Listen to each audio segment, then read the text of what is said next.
Beleza? Vamos lá, você já encontrou o texto? Mateus, capítulo 27, verso de número 11. Vamos lá, eu vou ler o texto, venha junto comigo. E foi Jesus apresentado ao governador, e o governador o interrogou, dizendo: És tu o rei dos judeus? E disse-lhe Jesus: Tu o dizes. E, sendo acusado pelos príncipes dos sacerdotes e pelos anciões, nada respondeu. Disse-lhe então Pilatos: Não ouves quando testificam contra ti? E nem uma palavra lhe respondeu, de sorte que o governador estava muito maravilhado. Ora, por ocasião da festa, costumava o governador soltar um preso, escolhendo o povo aquele que quisesse. E tinham então um preso bem conhecido chamado Barrabás. Portanto, estando eles reunidos, disse-lhes Pilatos: Qual quereis que vos solte? Barrabás ou Jesus, chamado o Cristo? Presta atenção agora, por favor. 18. Porque sabia que por inveja o haviam entregado. Por inveja o haviam entregado. E, estando ele assentado no tribunal, sua mulher mandou-lhe dizer: Não entres na questão desse justo, porque num sonho muito sofri por causa dele. Mas os príncipes dos sacerdotes e os anciões persuadiram a multidão que pedisse Barrabás e matasse Jesus. E respondendo o governador, disse-lhes: Qual desses dois quereis vós que eu solte? E eles disseram: Barrabás. Disse-lhes Pilatos: Que farei então de Jesus, chamado Cristo? Disseram-lhe todos: Seja crucificado. O governador, porém, disse: Mas que mal fez ele? E eles mais clamavam, dizendo: Seja crucificado. Então Pilatos, vendo que nada aproveitava, antes o tumulto crescia, tomando água, lavou as mãos diante da multidão, dizendo: Estou inocente do sangue desse justo, considerai isto. E respondendo todo o povo, disse: O seu sangue caia sobre nós e sobre nossos filhos. Então soltou-lhes Barrabás, e tendo mandado açoitar a Jesus, entregou-o para ser crucificado. E logo os soldados do governador, conduzindo Jesus à audiência, reuniram junto dele toda a corte. E despindo-o, o cobriram com uma capa escarlata, ou escarlate, e, tecendo uma coroa de espinhos, puseram-lhe na cabeça, e em sua mão direita uma cana, ou um pedaço de pau, se você preferir. E ajoelhando diante dele, o escarneciam, dizendo: Salve, rei dos judeus. E cuspindo nele, tiraram-lhe a cana e batiam-lhe com ela na cabeça. E depois de o haverem escarnecido, tiraram-lhe a capa, vestiram-lhe as suas vestes e o levaram para ser crucificado. Amém? Feche os seus olhos, por favor, incline a sua cabeça, que nós vamos orar. Querido e amado Deus, em nome de Jesus, eu peço que a tua mão poderosa, Senhor, esteja sobre as nossas vidas e que o Senhor nos abençoe em nome de Jesus. Eu peço, papai, na autoridade e poder do teu santo nome, que o Senhor dê para nós o discernimento e o entendimento da tua palavra, para que ela possa ser revelada aos nossos corações, segundo é a vontade e o desejo do teu coração, para que a nossa fé no Senhor Jesus seja aumentada. Amém e amém. Eu disse para você que eu vou te mostrar nesse texto 7 tipos de pessoas responsáveis e ativas no momento da condenação. Escute bem o que nós estamos falando a respeito deste texto. A gente, observando aqui, nós encontramos o primeiro tipo de pessoas envolvidas numa condenação injusta. Primeira, nós temos os acusadores. Os acusadores envolvidos de maneira direta na morte de Jesus. Eles estão no verso de número 12. E ele diz assim: e sendo acusado pelos príncipes dos sacerdotes e pelos anciões, nada respondeu. Quem são os acusadores hoje que geram os grandes conflitos? São os poderosos. São os que detêm o poder. Né? Os que detêm o poder. Veja, eles acusaram Jesus, os príncipes e sacerdotes e os anciões. Então, os acusadores são aqueles que detêm o poder nas suas mãos e com medo de perdê-lo,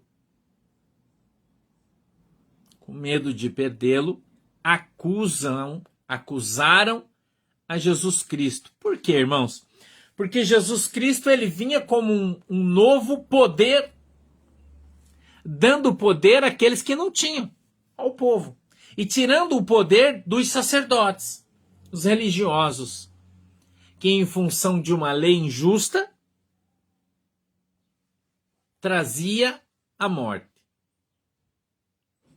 Então, o primeiro tipo de pessoas... Oi, Maria, que legal. O primeiro tipo de pessoas que participou da morte de Jesus Cristo, porque todo mundo acha, mas pastor, quem matou Jesus foi o judeu, foi o romano. Todo mundo fala isso. E eu digo isso aqui não. Não, quem matou Jesus não foi o romano. O romano só executou. Só executou. Mas as primeiras pessoas que quiseram matar Jesus foi aquelas que tinham medo de perder o poder, que Jesus tirasse o poder que eles detinham nas mãos há muitos anos. Eles comandavam, eles dirigiam, eles direcionavam, eles recebiam o dinheiro, eles mantinham o poder através da opressão. Eles tinham o poder nas suas mãos e Jesus veio de fato como um libertador. Então, a gente vê no verso 12, os príncipes, os sacerdotes, os anciões, os caras que dominavam politicamente. E quando Jesus vem para ensinar um novo evangelho, uma nova doutrina que não é mais através da força, do poder, da opressão, e sim do amor, da irmandade, trazendo uma verdadeira justiça social, querendo dividir tudo entre todos, onde todo mundo trabalhava e todo mundo poderia ter tudo, e não mais através da opressão, onde alguns engordam e outros emagrecem, como, né, acontece hoje aí, por exemplo, a gente vê um exemplo clássico disso na Venezuela, na Argentina, né, onde o presidente, né, como é que é o nome do Maduro, né, tá lá gordo comendo filé mignon e o povo tá matando rato para comer. Isso já acontecia antes. Ou na Argentina, onde o presidente da Argentina está fazendo festa com prostituta no palácio e todo mundo está trancado dentro de casa porque ele fala fica em casa, o resto a gente vê depois, né? A gente vê isso hoje acontecendo. A mesma situação. Onde regimes opressivos, né, oprimem o povo para deter o poder. Não é isso? A gente está vendo isso, eu disse para você, lá no Afeganistão, na China. Então, poucas pessoas riquíssimas detendo todo o poder e o povo escravizado passando fome. Jesus, naquele tempo, era a mesma coisa, e Jesus veio para libertar esse povo, para tirar essa opressão de sobre ele. E o que é que eles fizeram? Mataram Jesus. Vamos matar o cara. E eu não estou aqui fazendo uma comparação de Jesus com o nosso Messias. Não estou, não. Não estou fazendo essa relação de valores, não. Tá? Eu estou só te contando por que as grandes revoluções acontecem. Eu estou te contando história. Isso aqui é Bíblia e é história. Que Jesus veio para libertar o povo da opressão. Entendeu? Jesus veio para libertar o povo da opressão. Oi, Ed, seja bem-vinda. Né? E a primeira classe que se levantou contra a liberdade das pessoas foram os príncipes, os sacerdotes, os anciões. Quem são os anciões? São os caras mais velhos. São os caras que detêm os oligopólios, que detinham o poder de venda de tudo, né? Então esses grandes aí, comedores de especiarias, né? Eles detinham o poder e eles viam em Jesus um risco, porque Jesus incentivava o povo, né, a buscar coisas que eles não tinham, que era principalmente a liberdade, porque a lei trazia um jugo sobre o povo. E através disso, os sacerdotes, os anciões, os príncipes de Israel se utilizavam da lei para governar o povo com mão forte, aonde eles tinham tudo e o povo não tinha nada. Então Jesus veio para quebrar esse paradigma, né? Jesus veio para libertar o povo da opressão religiosa, porque eles comandavam o povo através da religião. Entendeu? Isso. Então, quando eles olham para Jesus, eles não veem em Jesus o Filho de Deus, eles veem em Jesus uma ameaça para que eles perdessem todos os benefícios que eles tinham naquele momento, estando com os seus pés sobre o pescoço do povo. Tá entendendo? Então, por isso eles detestavam Jesus, porque Jesus representava liberdade. Jesus veio e fez o povo pensar. Não é? Você olha um cavalo hoje e você vê o cavalo amarrado com uma cordinha fina num pedacinho de árvore. Por que o cavalo está amarrado com uma cordinha fina num galinho de árvore e ele não sai dali? Porque ele não sabe a força que ele tem. Ele não sabe a força que ele tem, porque se o cavalo soubesse a força que ele tem, ele não era dominado por uma cordinha e um galinho de árvore, né? E muita gente hoje é preso, religiosamente falando, debaixo de estruturas pesadas, porque não sabe a força que ele tem. Porque se ele quiser, ele rompe a corda e fica livre. Jesus veio para libertar os cativos. Jesus veio para trazer justiça social. Entendeu? E as pessoas para oprimir, para impedir que Jesus, através desta pregação de uma nova cultura, um evangelho, uma nova aliança, uma nova conversa, uma nova visão de Deus, para impedir que isso acontecesse e tirasse o povo do jugo deles. Porque se o povo parasse de sacrificar, de quem ia vender os animais? E quem vendia os animais ia fazer como? E quem recebia imposto da venda dos animais que eram sacrificados no templo? Né? Dos dízimos e ofertas obrigatórias, que era obrigado a pagar altíssimos, impostos altíssimos.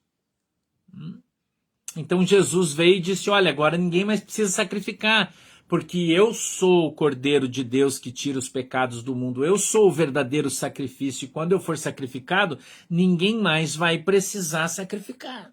Acabou. Você não vai precisar mais disso. E os caras falaram, peraí, todo o sistema que nós colocamos em torno disso, como é que vai ficar? Vai cair? Todo mundo vai passar fome? Então eu quero que você entenda que Jesus veio para quebrar um sistema religioso que oprimia e dominava o povo, onde eles eram obrigados a fazer coisas que Deus não pediu, o homem criou esse jugo sobre eles. Você entendeu? Jesus veio no Evangelho de Mateus, capítulo 23 e verso 23, ele disse que nós deveríamos devolver o dízimo. Ele não disse que nós somos obrigados a fazer isso. Né?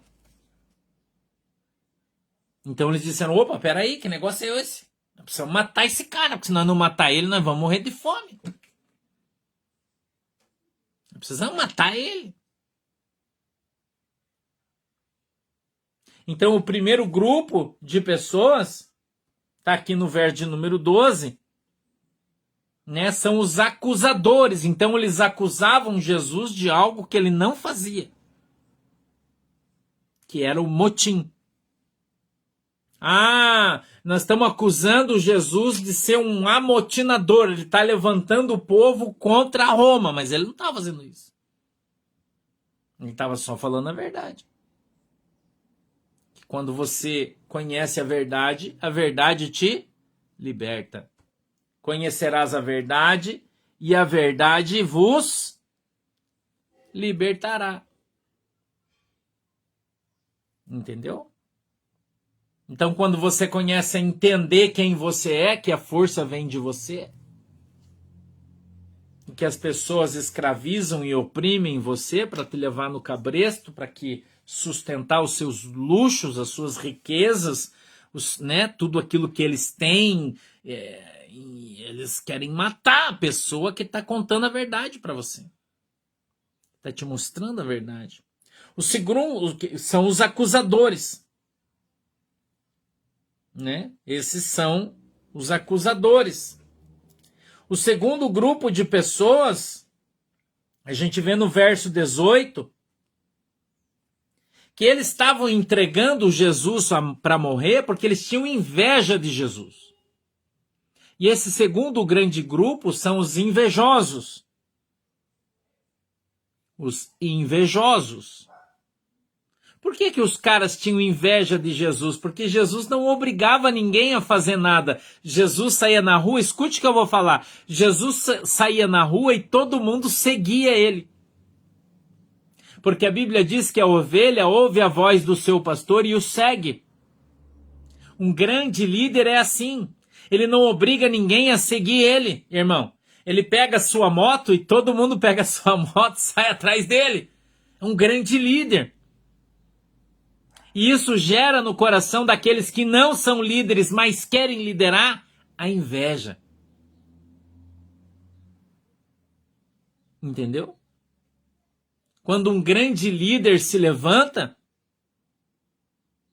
as pessoas seguem ele em função da sua liderança e não da sua opressão. O líder não oprime ninguém. O líder não bate em ninguém. O líder não obriga ninguém. Entendeu? Se no tempo de Jesus, onde Jesus saía uma Jesus seata atrás dele. A Bíblia diz que onde Jesus estava tinha 5, 6 mil pessoas ao seu redor, ao lado dele. Era uma muvuca. E isso gerava o que no coração dos sacerdotes? Inveja. Porque eles queriam ter, irmão, aquela alegria que Jesus gerava no coração das pessoas. Entendeu? Jesus gerou grandes Jesusiatas naquele tempo, e isso gerava um ódio, gerava uma inveja no coração dos políticos, dos sacerdotes, que eles queriam ter aquele apelo popular, eles queriam ter aquele amor que Jesus tinha, mas eles não tinham. Jesus era popular, irmão. Todo mundo amava Jesus, todo mundo adorava Jesus, e não é porque Jesus falava o que eles queriam ouvir, não, é porque eles viam em Jesus uma grande liderança, eles viam em Jesus um libertador, eles viam em Jesus um grande líder, eles viam em Jesus o amor nos seus olhos. Quando Jesus pregava, a Bíblia diz que ele falava como quem tinha autoridade, e eles olhavam para Jesus e diziam: nossa, esse aí é o cara que Deus mandou. Por isso eles seguiam a Jesus. Entendeu, irmão? Por isso eles seguiam Jesus. Por isso eles seguiam Jesus. E isso gerava no coração dos líderes daquele momento uma grande inveja. Uma grande inveja, irmão. Então, no verso 18 está escrito assim, ó: porque Pilatos sabia que eles haviam entregado Jesus porque eles tinham muita inveja dele. Entendeu? muita inveja. Eles queriam ter o brilho de Jesus, mas eles não tinham.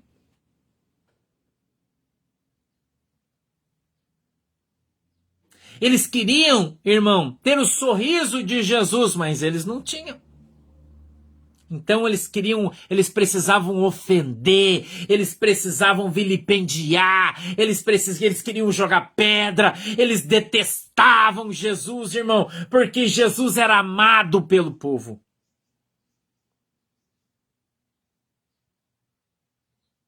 Entendeu? Ninguém tinha o brilho que Jesus tinha. Ninguém tinha o apego popular que Jesus tinha. Porque quem fazia as pessoas se apegarem a Jesus era o próprio Espírito Santo de Deus. Aleluia. Olha que revelação que Deus está dando na palavra para nós, irmão. Escute isso aí. Escute isso aí, irmão, que eu estou te falando. O Espírito Santo de Deus fazia com que as pessoas amassem a Cristo. O Espírito Santo fazia com que as pessoas seguissem a Jesus Cristo. O Espírito Santo fazia com que as pessoas, quando ouvissem Jesus Cristo, Jesus começava a falar, as pessoas começavam a chorar, as pessoas se emocionavam. Porque quem fazia isso era o próprio Espírito Santo de Deus. Você está entendendo? E só quem tem o Espírito Santo de Deus consegue ser um grande líder. Consegue ser alguém amado, adorado pelo seu povo. Os grandes líderes da Bíblia que conduziram o povo, como Davi, eram homens amados pelo povo, porque o Espírito Santo de Deus estava nele. Entendeu? Porque o Espírito Santo de Deus estava nele. E o próprio Espírito Santo de Deus emitia uma luz e as pessoas conseguiam ver aquela luz em Davi e sabiam que Davi era o líder enviado por Deus para libertar a nação.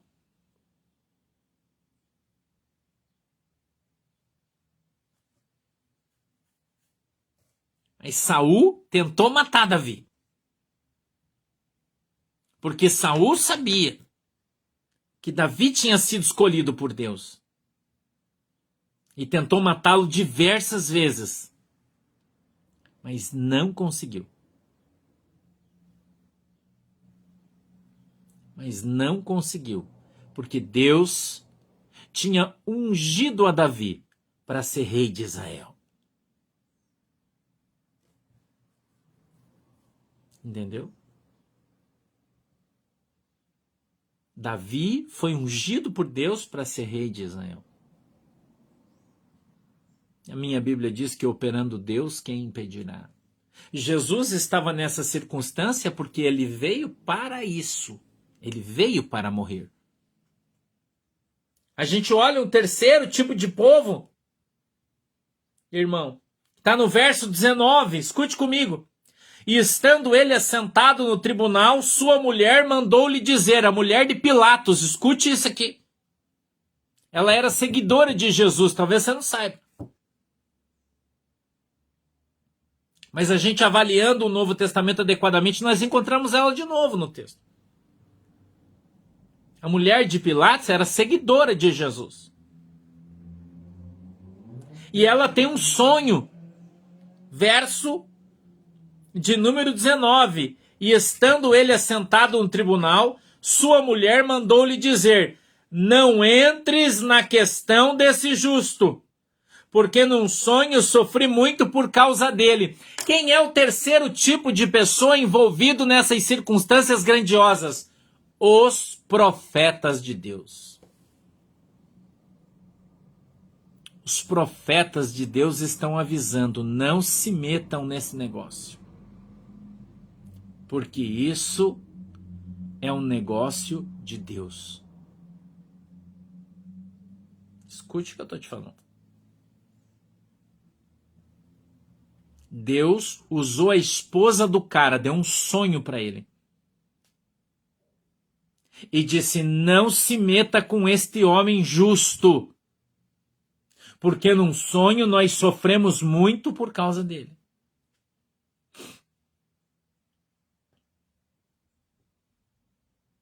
Qual é o terceiro grupo de pessoas envolvidas em grandes ações de Deus na terra? Os profetas, eles vêm para dar o aviso de Deus.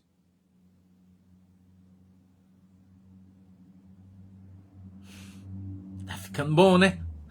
Você não acha? Hã? Você não acha? Todos os comentários que não são pertinentes à mensagem são apagados. Todos. Agora a gente está no culto falando sobre a palavra. Se você fizer qualquer comentário com falta de respeito, brincadeira, zoeira ou fora do contexto, vai ser apagado. Todos, sem exceção. Concentrem-se na palavra, por favor. Então, o terceiro grupo de pessoas, certo? O terceiro grupo de pessoas são os profetas. Profeta é o terceiro personagem. Escute isso. Se você parar para pensar, você vai ver que há uma cronologia lógica em tudo que está acontecendo. Tá? Há uma cronologia lógica. Eu estou te mostrando dentro da Bíblia isso.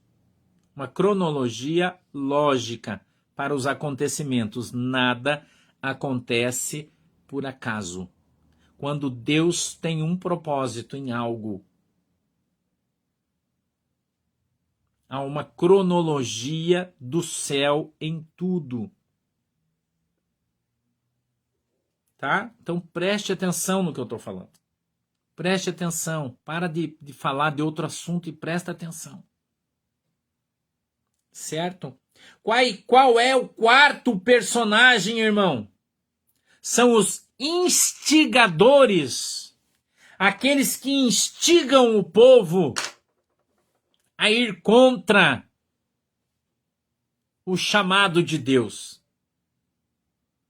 Os instigadores estão no verso de número 20. Escute aqui. Mas os príncipes dos sacerdotes e os anciões, escute aqui, persuadiram a multidão que pedisse Barrabás e matasse Jesus. Então era vontade destas pessoas soltar Barrabás e matar Jesus? Não. Eles foram instigados a fazer isso. Por quem? Pelos príncipes dos sacerdotes. Os príncipes dos sacerdotes queriam matar Jesus de qualquer jeito, porque Jesus ia derrubar eles. Porque Jesus veio para acabar com os privilégios políticos e sociais da classe dominante. E Jesus veio para quebrar o jugo. Jesus veio para libertar o povo de Deus da opressão, dos opressores, através da verdade, mas aqueles príncipes dos sacerdotes não queriam que a verdade fosse trazida à tona, que todo mundo visse de fato quem é quem. Então eles instigavam uma parte do povo, que é massa de manobra, a gritar diante dos romanos: soltem Barrabás. Soltem o ladrão. Então essa classe se chama os instigadores. Aqueles que instigam as pessoas. Aqueles que vêm na televisão e falam: fique em casa. A economia a gente vê depois. Se você morrer de fome, você que se dane. Porque você é pobre e você tem que morrer mesmo. Uma casta de privilegiados que vive das mordomias que vive do suor e do sangue do povo.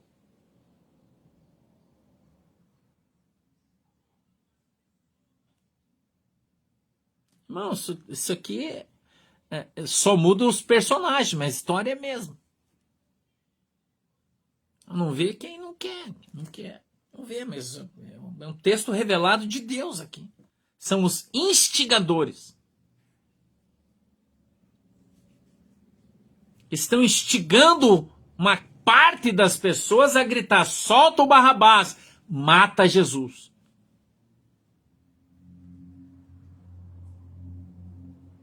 Eles têm as suas pautas diferenciadas hoje, que o Barrabás defende. Eles têm as suas pautas.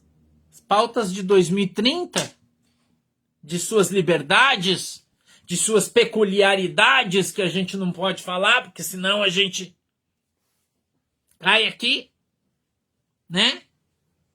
Os seus direitos coloridos, os seus direitos a ficarem com quem quiser, a fazer o que quiser com as crianças, nas escolas. Não é? Não é assim? Esse é o povo do solta Barrabás, mata Jesus.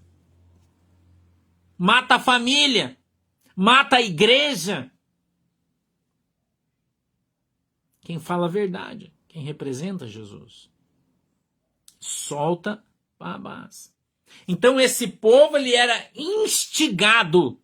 Então quais eram esse quarto personagem? Os instigadores. Os que viviam, não é? Locupletando-se daquilo que o sistema gerava para eles. A riqueza, eles eram riquíssimos. Viviam cheios de ouro. De roupas lindas, de carros grandiosos, porque eles se locupletavam disso. Nas altas esferas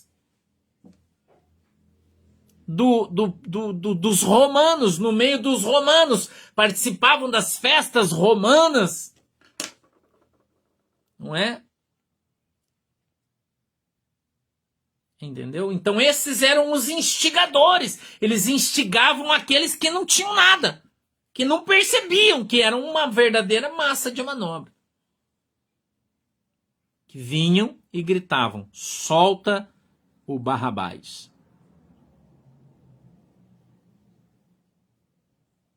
Entendeu?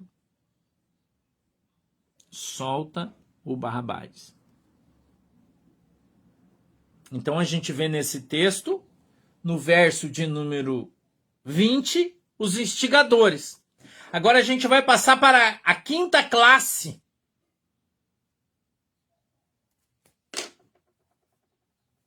Que são os espancadores.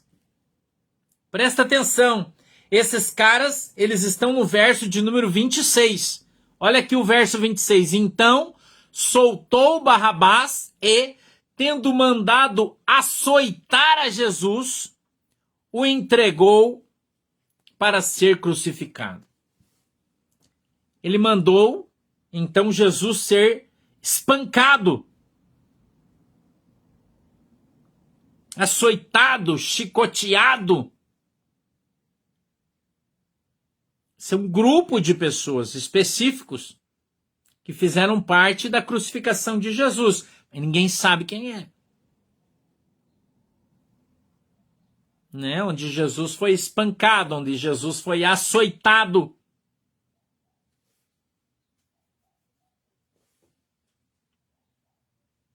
Soltou Barrabás e, tendo mandado açoitar a Jesus, o entregou para ser crucificado. Então nós temos aí os espancadores. Né? Jesus foi chicoteado, foi espancado, se você preferir, antes de ser crucificado. Entendeu? Então essa é a quinta classe dos que participam dos personagens da condenação. Cada um tem a sua parte. Preste atenção. Eu quero partir já para o sexto grupo de pessoas que participaram dos personagens da condenação. Preste atenção. O sexto grupo se encontra no verso de número 27. E logo os soldados do governador conduziram Jesus à audiência, reuniram junto dele toda a corte. Então, o sexto grupo são os soldados, que são a ponta de lança do governo romano, não é? Que prenderam com a força Jesus para levá-lo, então, diante da corte. Eles obedecem ordens. Mas eles também fizeram parte da condenação. Eles são personagens do ato de crucificação. Eles são personagens. Os executores das ordens. Aqueles que executam as ordens. Aqueles que recebem os e-mails, né? Que recebem os comunicados, os documentos e fazem as coisas acontecerem. Esses são os soldados. Entendeu? Esses são os soldados. E agora eu quero partir para o sétimo grupo, porque eu já quero encerrar, que é o pior, na minha opinião, de todos. O sétimo grupo de pessoas, que são os escarnecedores.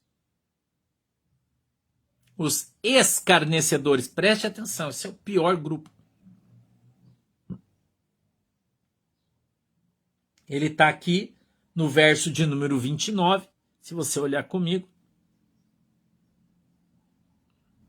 E eles dizem assim: e tecendo uma coroa de espinhos, puseram-lhe na cabeça, e em sua mão direita uma cana, e, ajoelhando diante dele, o escarneciam, dizendo: salve, rei dos judeus.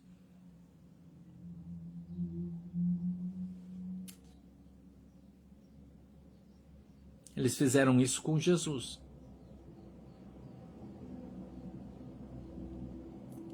E você não sabe quem eles eram. Mas os escarnecedores é aqueles que escarnecem da autoridade que lhes foi dada, aqueles que absorvem as mentiras para espalhá-las. Né? Então os zombadores, os escarnecedores, aqueles que riem da verdade, que zombam da verdade, que zombam do Senhor que veio para trazer a verdade, eles não bateram em Jesus, eles não usaram uma espada para enfiar Jesus, eles não deram uma martelada no seu dedo, eles não espancaram Jesus, eles escarneceram. São os escarnecedores. Estes são os verdadeiros cegos. E você vai encontrar muitos desses. Os zombadores, os debochadores. Esses são aqueles que mais ofendem, que riem,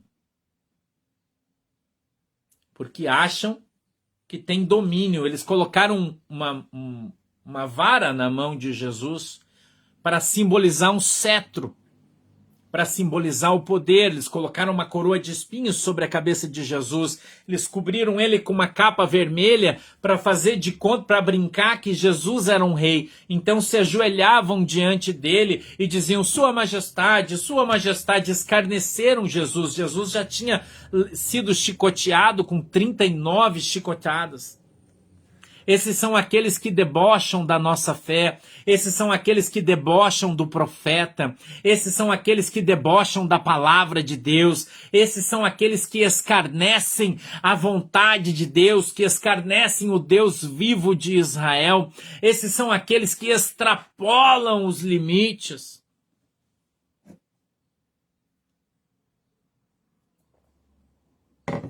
Esses são os escarnecedores. Entendeu? Esses são os escarnecedores. Esses são aqueles que escarnecem você quando você fala com amor alguma coisa. E a pessoa ri da tua cara e fala, você é um trouxa. Você acredita nesse trouxa? Você acredita nesse idiota? Isso tudo é mentira. Jesus não existe. O céu é mentira. Você é manipulado pelo seu pastor porque ele fez uma lavagem cerebral. Você podia responder, pelo menos eu tenho um cérebro para ser lavado, né? Ao contrário de outros que não têm, já perderam. São pessoas más, malignas, deturpadores da verdade. Não é? E eles continuam no verso 30, diz assim, e cuspindo nele, tiraram-lhe a cana e batiam-lhe com ela na cabeça.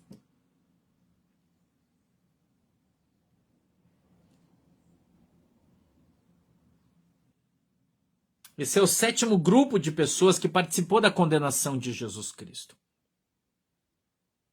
É o 7º grupo. Então a gente precisa entender que existem diversos grupos hoje na Terra que são contrários à igreja, que são contrários a Cristo, que são contrários à sã doutrina. E eles estão todos aí, disfarçados, escondidos, debaixo de atividades, de cargos, de autoridades. E Jesus veio para destruir esse sistema. Porque se de fato teremos um grande avivamento no Brasil, se de fato teremos uma igreja forte, pujante, para que possa pregar o evangelho da última hora, para que haja o arrebatamento da igreja, e esse avivamento no mundo sairá da terra chamada Brasil, sairá da igreja brasileira, então Jesus primeiro precisa alcançar esses 6 grupos de pessoas, porque o 7º é o profeta. E o profeta profetiza no meio do caos, porque o profeta de Deus é o profeta do caos. Ele profetiza no meio do caos, ele profetiza no meio da bagunça, ele profetiza no meio da situação difícil. Esse é o profeta do caos. Enquanto os profetas que não são de Deus profetizam paz, paz, não vai ter nada, não vai acontecer nada. Não, Jesus não vai morrer. Não, os romanos são bonzinhos. Não, os príncipes e os sacerdotes são legais. É que você não está vendo bem as coisas da maneira que elas são. Esses são os profetas mentirosos. Mas os profetas de Deus apregoam a verdade. Os profetas de Deus pregam a cruz. Os profetas de Deus ensinam você que antes de acontecer as coisas boas, virão as ruins. Que um povo só é liberto pela espada. E que sem derramamento, sem espada, não há vitória. Sem luta não tem vitória. Sem luta ninguém vai vencer absolutamente nada. Sem que um sistema caia, o outro não vai vir. Que nós estamos vivendo um período de transformação em que tudo será novo, mas para que as coisas novas venham, precisam acabar as velhas.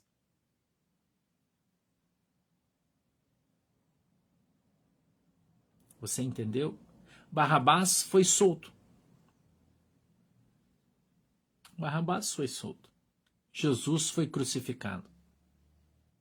Mas Jesus ressuscitou no 3º dia. E tudo o que aconteceu estava debaixo do propósito de Deus aqui na terra.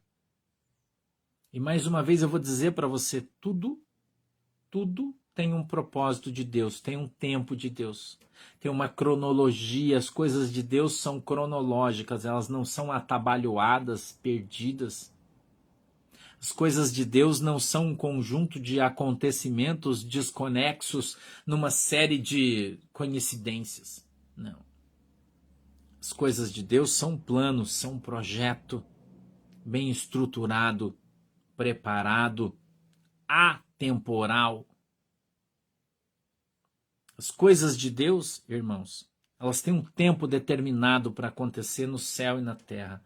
Tempo de dormir e tempo de acordar. Que eu e você possamos acordar. Porque é o tempo de estarmos despertos, espertos, com os olhos abertos. É tempo de não ter tempo. É tempo de fazer as coisas acontecer.